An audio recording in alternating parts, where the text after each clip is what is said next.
स्वात्मारामं निजानन्दं शोकमोहविवर्जितं स्मरामि मनसा नित्यं वेङ्कटाचलदेशिकं स्मरामि मनसा नित्यं ವೆಂಕಟಾಚಲದೇಶಿಕಂ.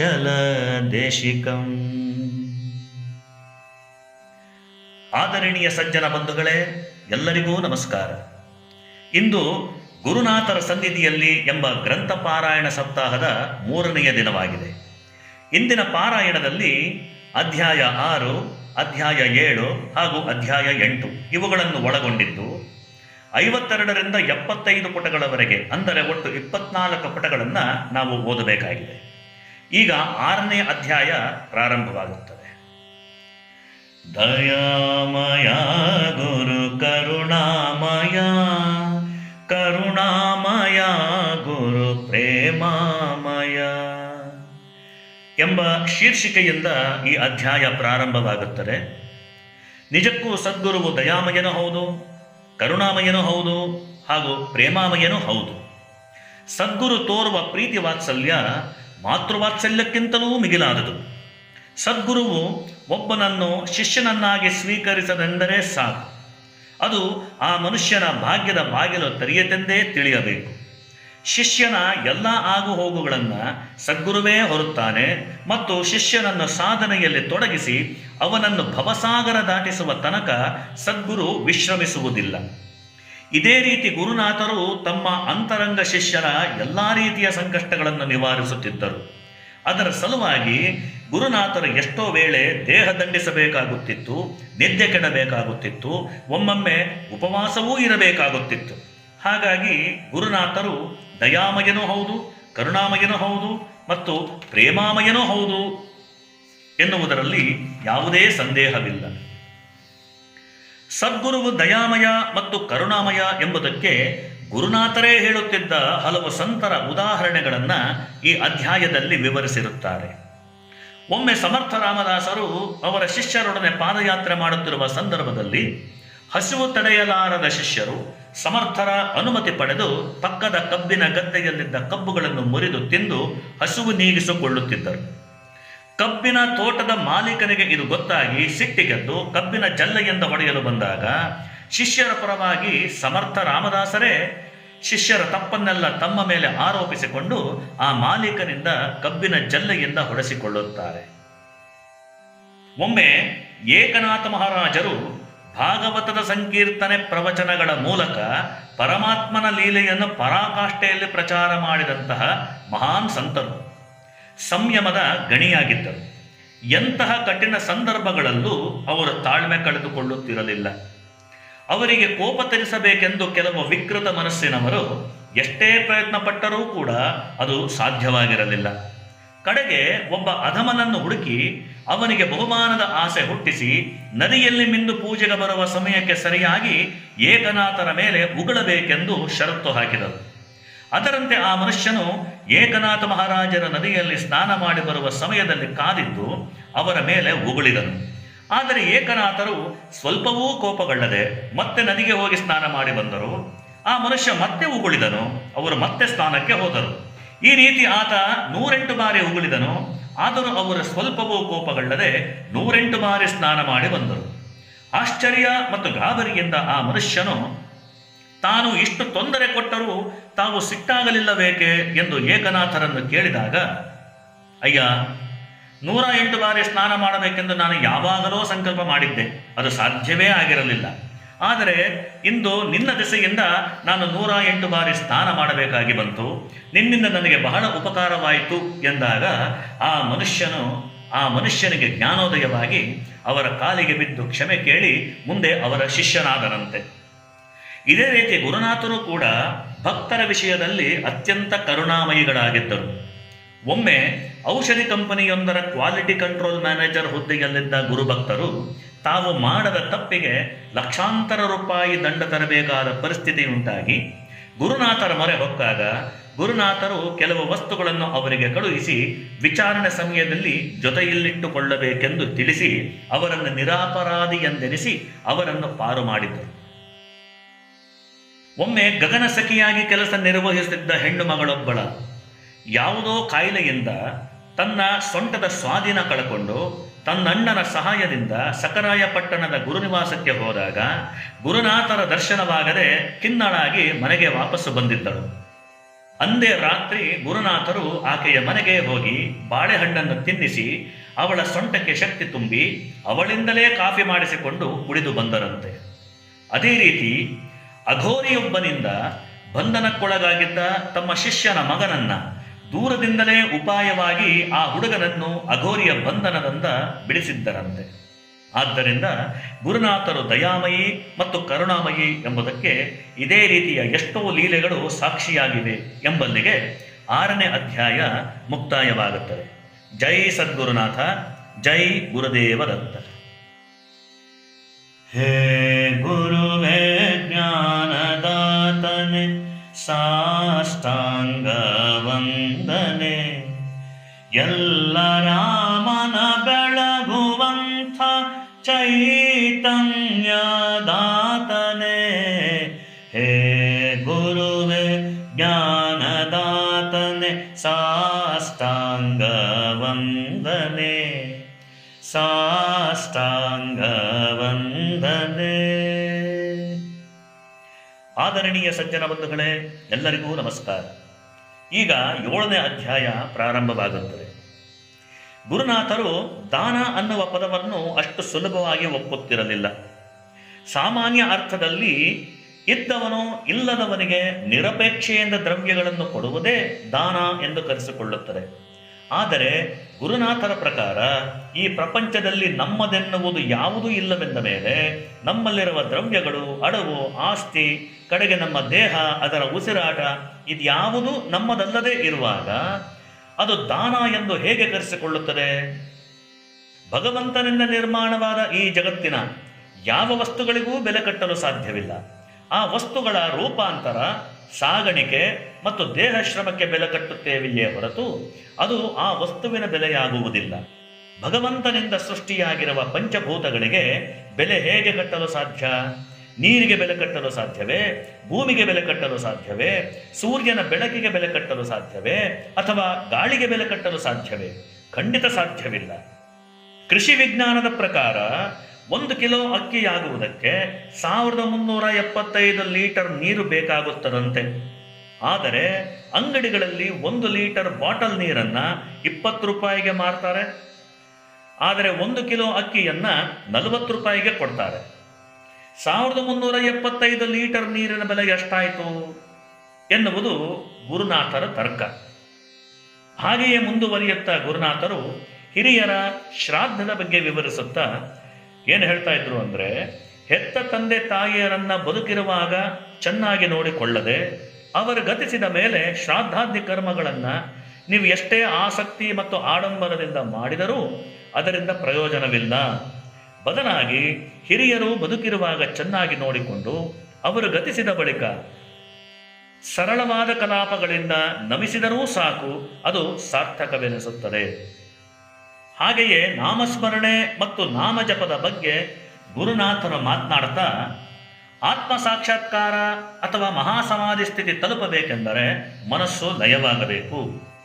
ಹಾಗಾಗಬೇಕೆಂದರೆ ಅತ್ತ ಇತ್ತ ಹರಿದಾಡುವ ಮನಸ್ಸು ಒಂದೆಡೆ ನಿಲ್ಲಬೇಕು. ಅದರ ಮೊದಲ ಮೆಟ್ಟಿಲೇ ನಾಮಜಪ ಅಥವಾ ನಾಮಸ್ಮರಣೆ. ಇದು ಕರಗತವಾಗುವ ತನಕ ಜಪಮಾಲೆಯ ಅವಶ್ಯಕತೆ ಬೇಕಾಗಬಹುದು. ಅನಂತರ ಅದನ್ನು ತೊರೆಯಬಹುದು. ಏಕೆಂದರೆ ನಾಮಸ್ಮರಣೆಯು ಮತ್ತೊಬ್ಬರಿಗೆ ತೋರಿಸುವುದಕ್ಕಲ್ಲ, ಬದಲಾಗಿ ನಾಮಜಪವು ನಮ್ಮ ಮನೋನಿಗ್ರಹಕ್ಕಾಗಿ ಮಾಡುವ ಒಂದು ಗೌಪ್ಯ ಸಾಧನೆ. ಕರದಲ್ಲಿ ಮಾಲೆಯು ತಿರುಗುತ್ತಲಿಹುದು, ಬಾಯಲಿ ನಾಲಿಗೆಯು ದಶದಿಶೆಯಲ್ಲಿ ಮನ ತಿರುಗುತ್ತಲಿಹುದು, ಇದುವೇ ಇವರ ಜಪವು ಕಬೀರ, ಇದುವೇ ಇವರ ಜಪವು ಎಂಬ ಕಬೀರರ ವಾಣಿಯಂತೆ ಈ ರೀತಿಯ ಜಪ ಸಾಧನೆಯಿಂದ ಪ್ರಯೋಜನವಾಗುವುದಿಲ್ಲ. ನಾಮಸ್ಮರಣೆ ಮಾಡ್ತಾ ಮಾಡ್ತಾ ಮನಸ್ಸು ನಿಗ್ರಹವಾದಂತೆ ಅದು ಧ್ಯಾನವಾಗಿ ಪರಿವರ್ತನೆ ಹೊಂದಿ ನಂತರ ಲಘು ಸಮಾಧಿ, ದೀರ್ಘ ಸಮಾಧಿ, ಕಡೆಗೆ ಮಹಾಸಮಾಧಿ ಸ್ಥಿತಿಗೆ ತಲುಪಲು ಸಾಧ್ಯವಾಗುತ್ತದೆ ಎಂದು ಗುರುನಾಥರು ನಾಮಜಪದ ಮಹಿಮೆಯನ್ನು ಹೇಳ್ತಾ ಇದ್ದರು. ಸಾಧಕರು ಕರ್ಪೂರದಂತಿರಬೇಕು ಅಥವಾ ಒಣಕೊಬ್ಬರಿಯಂತಿರಬೇಕೆಂದು ಗುರುನಾಥರು ಆಗಾಗ್ಗೆ ಹೇಳ್ತಾ ಇದ್ದರು. ತೆಂಗಿನಕಾಯಿಯ ಸಿಪ್ಪೆಯೇ ಪ್ರಪಂಚ, ಅದರ ನಾರುಗಳೇ ವಿಷಯಾಸಕ್ತಿಗಳು, ಅದರ ಹೊರಮೈ ಕರಟವೇ ದೇಹ, ಒಳಗಿರುವ ನೀರೇ ಅಹಂಕಾರ. ಈ ನಾನು ಎನ್ನುವ ಅಹಂಕಾರ ಸಂಪೂರ್ಣ ಬತ್ತಿದಾಗ ಒಳಗಿರುವ ತಿರುಳು ಕರಟದಿಂದ ಬೇರ್ಪಟ್ಟು ಕೊಬ್ಬರಿಯಾಗಿ ಪೂರ್ಣಾಹುತಿಗೆ ಯೋಗ್ಯವಾಗಿರುತ್ತದೆ. ಅದೇ ರೀತಿ ಸಾಧಕನಾದವನು ಸಂಪೂರ್ಣ ಶರಣಾಗತನಾದರೆ ಮಾತ್ರ ಪೂರ್ಣತ್ವ ಪಡೆಯಬಲ್ಲ. ಕರ್ಪೂರದಂತೆ ಉರಿದು ತನ್ನ ಇರುವಿಕೆಯನ್ನು ಕಳಕೊಂಡು ಸಮಷ್ಟಿಯಲ್ಲಿ ಬೆರೆಯಬಲ್ಲ ಎಂಬುದು ಗುರುನಾಥರ ಒಂದು ಸಂದೇಶವಾಗಿತ್ತು. ಕೆಲಸ ಮಾಡಿಸಿಕೊಂಡ ಕೂಡಲೇ ಕೂಲಿಕಾರರಿಗೆ ಅವರ ಸಂಬಳವನ್ನು ಆ ಕ್ಷಣವೇ ಕೊಟ್ಟು ಬಿಡಬೇಕು, ತಡ ಮಾಡಬಾರದು ಎಂಬುದು ಗುರುನಾಥರ ಅಭಿಮತವಾಗಿತ್ತು. ಅವರ ಜಮೀನಿನ ಕೂಲಿಕಾರರ ವಿಚಾರದಲ್ಲಿ ಗುರುನಾಥರು ಹಾಗೇ ನಡೆದುಕೊಳ್ಳುತ್ತಿದ್ದರು. ಹೂ ಮಾರುವವನ, ಚಪ್ಪಲಿ ಹೊಲಿಯುವವನ ಮುಂತಾದ ದೇಹಶ್ರಮದ ಸಣ್ಣ ಸಣ್ಣ ವ್ಯಾಪಾರಿಗಳ ಹತ್ತಿರ ಚೌಕಾಶಿ ಮಾಡಬಾರದೆಂದು ಹೇಳುತ್ತಿದ್ದರು. ಮೂಟೆ ಹೊರುವವನಿಗೆ 5 ರೂಪಾಯಿ ಕೊಡಲು ಹಿಂದೆ ಮುಂದೆ ನೋಡುತ್ತೀರಾ, ಆದರೆ ಶಲ್ಯ ಹೊದ್ದುಕೊಂಡು ಬಂದು ಉಂಡು ಹೋಗುವ ಬ್ರಾಹ್ಮಣನಿಗೆ 500 ರೂಪಾಯಿ ಕೊಟ್ಟು ನಮಸ್ಕಾರ ಮಾಡುತ್ತೀರಾ, ಇದು ಯಾವ ನ್ಯಾಯವಯ್ಯ ಎಂದು ಕೇಳುತ್ತಿದ್ದರು. ದೇವರಿಗೆ ಬಾಳೆಹಣ್ಣು ನೈವೇದ್ಯ ಮಾಡುವ ಮೂಲಕ ನಿನ್ನ ಬಾಳನ್ನು ಹಣ್ಣು ಮಾಡಿಕೋ, ಅಂದರೆ ಪಕ್ವನಾಗು ಎಂದು, ತೆಂಗಿನಕಾಯಿಯ ನೈವೇದ್ಯ ಮಾಡುವುದರ ಮೂಲಕ ನಿನ್ನ ಕಾಯವನ್ನು ಅಂದರೆ ನಿನ್ನ ದೇಹವನ್ನು ಭಗವಂತನಿಗೆ ಅರ್ಪಿಸಿಕೋ ಅಥವಾ ಸದ್ಗುರುವಿಗೆ ಅರ್ಪಿಸಿಕೋ ಎಂದು ಬಾಳೆಹಣ್ಣು ತೆಂಗಿನಕಾಯಿ ನೈವೇದ್ಯದ ಅರ್ಥವನ್ನು ಗುರುನಾಥರು ಮಾರ್ಮಿಕವಾಗಿ ತಿಳಿಸುತ್ತಿದ್ದರು. ಗುರುನಾಥರ ನಿವಾಸದ ಕೊಟ್ಟಿಗೆಯಲ್ಲಿ 100 ಹಸುಗಳು ಇರುತ್ತಿದ್ದವು. ಆದರೆ ಅವರು ಆ ಹಸುಗಳಿಂದ ಹಾಲನ್ನು ಕರೆಯಲೇ ಇಲ್ಲ. ಬದಲಾಗಿ ಕರುಗಳು ಅವುಗಳ ತಾಯ ಹಾಲನ್ನು ಕುಡಿಯುವುದನ್ನು ನೋಡಿ ಆನಂದಿಸುತ್ತಿದ್ದರು. ಮನೆಗೆ ಬೇಕಾದ ಹಾಲನ್ನು ಹೊರಗಿನಿಂದ ಕೊಂಡುಕೊಳ್ಳುತ್ತಿದ್ದರು. ಕರುವು ತನ್ನ ತಾಯ ಹಾಲು ಕುಡಿಯುವುದನ್ನು ತಪ್ಪಿಸಿ ಆ ಹಾಲನ್ನು ಹಿಂಡಿಕೊಂಡು ಈಶ್ವರನಿಗೆ ಅಭಿಷೇಕ ಮಾಡಿದರೆ ಶಿವ ಮೆಚ್ಚುತ್ತಾನೆಯೇ ಎಂದು ಕೇಳುತ್ತಿದ್ದರು. ಹೂಗಳನ್ನು ಗಿಡದಲ್ಲಿಯೇ ನೋಡಿ ಆನಂದ ಪಡುತ್ತಿದ್ದರು. ಹೂ ಮಾರುವವಳ ಹತ್ತಿರ ಮಾರುಗಟ್ಟಲೆ ಹೂಗಳನ್ನು ಕೊಂಡುಕೊಂಡು ಇತರ ಹೆಣ್ಣು ಮಕ್ಕಳಿಗೆ ಮುಡಿದುಕೊಳ್ಳಲು ಕೊಡುತ್ತಿದ್ದರು. ಪ್ರತಿಯೊಬ್ಬ ಹೆಣ್ಣು ಮಕ್ಕಳಲ್ಲೂ ಆ ಭಗವತಿಯನ್ನೇ ಕಾಣುತ್ತಿದ್ದರು. ಅವರಿಗೆ ಅರಿಶಿನ, ಕುಂಕುಮ, ಬಳೆ, ರವಿಕೆ ಕಣ, ಹೂವು, ಹಣ್ಣು ಕೊಟ್ಟು ಅವರನ್ನು ಸಂತಸಪಡಿಸಿ ಇದೇ ನನ್ನ ದೇವಿ ಪೂಜೆ, ಇದೇ ನನ್ನ ಚಂಡಿಕಾ ಹವನ ಎಂದು ಹೇಳ್ತಾ ಇದ್ದರು. ಅಲ್ಲಿ ನೋಡಲು ರಾಮ, ಇಲ್ಲಿ ನೋಡಲು ರಾಮ, ಎಲ್ಲೆಲ್ಲೂ ನೋಡಿದರಲ್ಲಿ ಶ್ರೀರಾಮ. ಅಲ್ಲಿ ನೋಡಲು ರಾಮ, ಇಲ್ಲಿ ನೋಡಲು ರಾಮ ಎಂಬ ದಾಸವಾಣಿಯಂತೆ ಸಕಲ ಜೀವಿಗಳಲ್ಲೂ ಆ ಭಗವಂತನನ್ನೇ ಕಾಣುವ ಗುರುನಾಥರು ಸದಾ ಮಹಾಪೂಜೆಯಲ್ಲೇ ಇರುತ್ತಿದ್ದರು. ಸಖರಾಯ ಪಟ್ಟಣದ ಹತ್ತಿರದ ಹಳ್ಳಿಯ ಈಶ್ವರ ದೇವಸ್ಥಾನದೊಳಗೆ ಒಬ್ಬ ಹಿಂದುಳಿದ ಜನಾಂಗದ ವ್ಯಕ್ತಿ ಗರ್ಭಗುಡಿ ಪ್ರವೇಶ ಮಾಡಿದಾಗ ದೇವರು ಮೈಲಿಗೆಯಾಯಿತೆಂದು ಭಾವಿಸಿದ ದೇವಸ್ಥಾನದ ಮುಖಂಡರು ಗುರುನಾಥರ ಬಳಿ ಬಂದು ಪರಿಹಾರ ಕೇಳಿದಾಗ ಅವರ ಮೌಢ್ಯತೆಗೆ ನೊಂದ ಗುರುನಾಥರು ನಾಳೆಯಿಂದ ಆ ಹಿಂದುಳಿದ ಜನಾಂಗದ ವ್ಯಕ್ತಿಯನ್ನೇ ಪೂಜಿಸಿರಯ್ಯ ಎಂದು ಒರಟಾಗಿ ನುಡಿದರು. ಇದರಿಂದ ತಬ್ಬಿಬ್ಬಾದ ಮುಖಂಡರು ಕಾರಣ ಕೇಳಿದಾಗ ಯಾವ ಈಶ್ವರನ ಅನುಗ್ರಹದಿಂದ ಸಕಲ ಚರಾಚರಗಳ ಮೈಲಿಗೆಯೂ ನಾಶವಾಗುವುದೋ ಆ ಈಶ್ವರನಿಗೆ ಮೈಲಿಯುಂಟು ಮಾಡಿದ ಆ ವ್ಯಕ್ತಿ ಈಶ್ವರನಿಗಿಂತ ಶ್ರೇಷ್ಠನಾಗಿರಬೇಕಲ್ಲವೇ, ಆದ್ದರಿಂದ ನಾಳೆಯಿಂದ ಅವನಿಗೆ ಪೂಜೆ ಮಾಡಿ ಎಂದು ವ್ಯಂಗ್ಯವಾಗಿ ನುಡಿಯುತ್ತಾ ಇಂಥ ಮೂಢನಂಬಿಕೆಗಳನ್ನು ಬಿಟ್ಟು ಬಿಡಿ ಎಂದು ಬುದ್ಧಿವಾದ ಹೇಳಿ ಕಳುಹಿಸಿದರು. ಗುರುನಾಥರ ದರ್ಶನಕ್ಕೆ ಅನೇಕ ಸಾಧು ಸನ್ಯಾಸಿಗಳು ಬರುತ್ತಿದ್ದರು. ಗುರುನಾಥರು ಅವರನ್ನೆಲ್ಲ ಅತ್ಯಂತ ಪ್ರೇಮ ಭಾವದಿಂದ ಸತ್ಕರಿಸುತ್ತಿದ್ದರು. ಒಮ್ಮೆ ವೃದ್ಧ ಸನ್ಯಾಸಿಯೊಬ್ಬರು ಗುರುನಿವಾಸಕ್ಕೆ ಬಂದಾಗ ಅವರನ್ನು ಅತ್ಯಂತ ಆದರದಿಂದ ಸತ್ಕರಿಸಿ ಅವರ ಕೆಲವು ಸಂಶಯಗಳನ್ನು ನಿವಾರಿಸಿ ಅವರನ್ನು ಬೀಳ್ಕೊಟ್ಟ ಮೇಲೆ ಅಲ್ಲಿದ್ದ ಶಿಷ್ಯರಿಗೆಲ್ಲ ಸನ್ಯಾಸದ ಅರ್ಥ ವಿವರಿಸುತ್ತಾ ಹೀಗೆ ಹೇಳಿದರು. ಸನ್ಯಾಸ ಎಂಬುದು ಹೇಳಲಿಕ್ಕೆ ಸುಲಭ, ಆದರೆ ಆಚರಣೆಗೆ ಬಲು ಕಷ್ಟ. ಸನ್ಯಾಸಿಗಳಲ್ಲಿ ತೀವ್ರ ವೈರಾಗ್ಯವಿರಬೇಕು, ಧರ್ಮಕ್ಕೆ ಚ್ಯುತಿಯಾಗದಂತೆ ನಡೆವ ನಿಷ್ಠುರತೆ ಇರಬೇಕು, ಕಾಮಕಾಂಚನದಿಂದ ದೂರವಿದ್ದು ಪ್ರಣವ ಮಂತ್ರವೇ ಆತನ ಆಹಾರ ವಿಹಾರವಾಗಿರಬೇಕು. ರಾಗದ್ವೇಷಗಳನ್ನು ಗೆದ್ದಿರಬೇಕು. ತನ್ನ ಸದ್ಗುರುವಿನ ಬಗ್ಗೆ ಅಪಾರವಾದ ಭಕ್ತಿ ಇಟ್ಟುಕೊಂಡು ಲೌಕಿಕ ಜನರ ಉಸಿರಾಟ ಬೆರೆಸಿಕೊಳ್ಳದೆ ಏಕಾಂತ ಸಾಧನೆಯಿಂದ ಮನೋಲಯ ಮಾಡಿಕೊಂಡು ವಿಷಯ ವಾಸನೆಗಳಿಂದ ಮುಕ್ತನಾಗಿರಬೇಕು ಎಂದು ಹೇಳ್ತಾ ಇದ್ದರು. ಕಾವಿ ದೇಹಕ್ಕಲ್ಲ ಮನಸ್ಸಿಗೆ ಹಾಕಬೇಕೆಂದು ಹೇಳುತ್ತಾ ಸನ್ಯಾಸವೆಂಬುದು ಕೇವಲ ದೇಹಕ್ಕೆ ಮಾತ್ರ ಸೀಮಿತಗೊಳಿಸದೆ ಮನಸ್ಸಿನ ಆಳಕ್ಕೆ ಇಳಿಸಬೇಕೆಂದು ಗುರುನಾಥರು ಮಾರ್ಮಿಕವಾಗಿ ನುಡಿಯುತ್ತಿದ್ದರು. ಸನ್ಯಾಸವೆಂದರೆ ಬಿಟ್ಟು ಕೊಡುವುದು ಅಥವಾ ತ್ಯಾಗ ಮಾಡುವುದು ಎಂದರ್ಥ. ಅಂದರೆ ಈ ದೇಹವೇ ನಾನು ಎಂಬ ಈ ದೇಹ ಭಾವನೆಯನ್ನು ಬಿಟ್ಟು ಕೊಡಬೇಕೆಂಬುದು ಇದರ ತಾತ್ಪರ್ಯ. ಸನ್ಯಾಸ ಧರ್ಮ ಬಹಳ ಕಠಿಣವಾಗಿದ್ದು ಎಲ್ಲೋ ಲಕ್ಷಕ್ಕೊಬ್ಬರಿಗೆ ಮಾತ್ರ ಅದು ಸಾಧ್ಯವಾಗುತ್ತದೆ. ಆ ಭಗವಂತನನ್ನು ಪಡೆಯಲು ಸದ್ಗುರುಗಳಿಗೆ ಶರಣಾದ ಗೃಹಸ್ಥರಿಗೂ ಸಾಧ್ಯ ಎಂದು ಗುರುನಾಥರು ಹೇಳುತ್ತಾ ಇದ್ದರು.